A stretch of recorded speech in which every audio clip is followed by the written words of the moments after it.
Welcome to the Explainer. We're going to talk about one of the most painful experiences in trading today. It's that feeling, that sinking feeling in your gut that your proven strategy has just suddenly stopped working.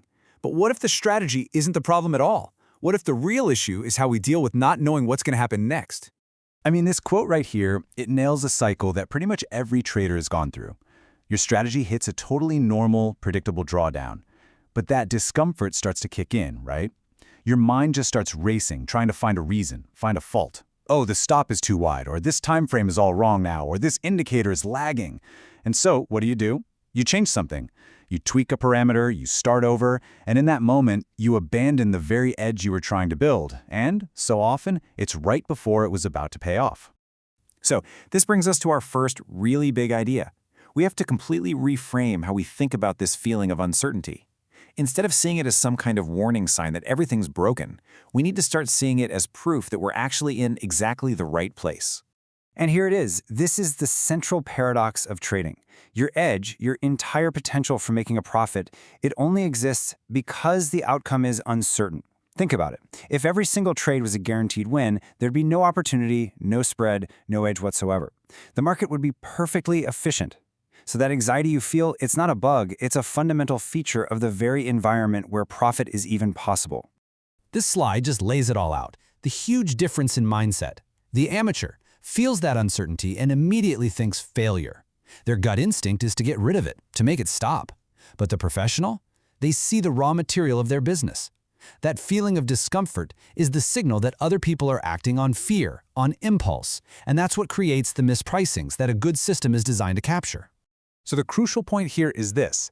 Learning to just sit with that discomfort isn't just some nice psychological skill to have. It is a core competency. It is a real competitive advantage that you can, and you absolutely must, build on purpose. Because at the end of the day, the trader who can tolerate uncertainty is going to get paid by the trader who can't. And this isn't some new age trading idea.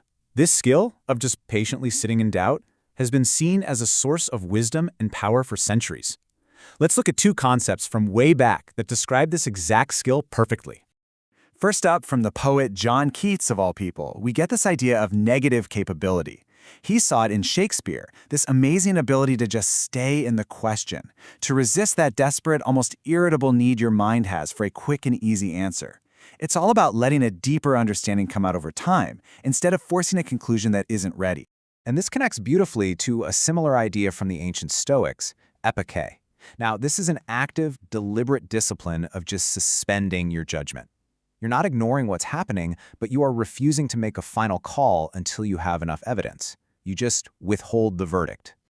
So, how does this irritable reaching actually play out in trading? Well, when a trade goes into drawdown, our mind immediately starts building a story to make sense of the pain. It tells us, oh, the market has changed, or, see, this strategy is broken. And that story gives us this temporary relief of feeling certain about something. But it's not analysis. It's just an emotional defense mechanism. The professional practice, the one rooted in this idea of epike, is to meet that internal story with a firm "not yet." The sample size is just too small. This drawdown is totally within the system's known behavior. No conclusion is needed right now. You suspend the judgment and you continue to execute your plan with discipline. Okay, so this all sounds great, but how do we actually turn this from a cool idea into something practical? This tolerance for uncertainty isn't something you just think your way into. It's a muscle, and you have to build it with specific, repeatable exercises. The process really breaks down into 3 clear steps. First, you gotta arm yourself with data. Second, you create a system to manage your impulses. And third, you have a powerful mental tool ready to go for that moment of discomfort. Step 1 is non-negotiable. You have to know your system's stats cold. What is its maximum historical drawdown? What's its longest losing streak ever? These aren't worst-case scenarios. They are the normal operating conditions of your system. When you know that a 12% drawdown has happened before, a 10% drawdown stops feeling like a crisis and starts feeling like an expected, accounted-for event. Step 2 is the uncertainty journal. Anytime you feel that urge, that pull to change something, you don't act, you write. You log the impulse, what you think the evidence is, and what your emotional state is. And then you apply a mandatory 48-hour cooling-off period. This simple rule acts like a circuit breaker between your emotion and your action. And I promise you, Most of those panicked ideas won't survive the calm light of day. And finally, step 3 is the mental reframe. In that exact moment when the anxiety spikes, you say this one sentence to yourself: "This is the texture of my edge." You're not saying this is going wrong.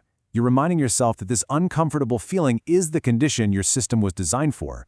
It's the very environment where your edge actually lives. Okay, to bring this all home, let's end with a single, direct question.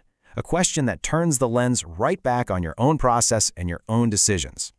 So just think about it for a second.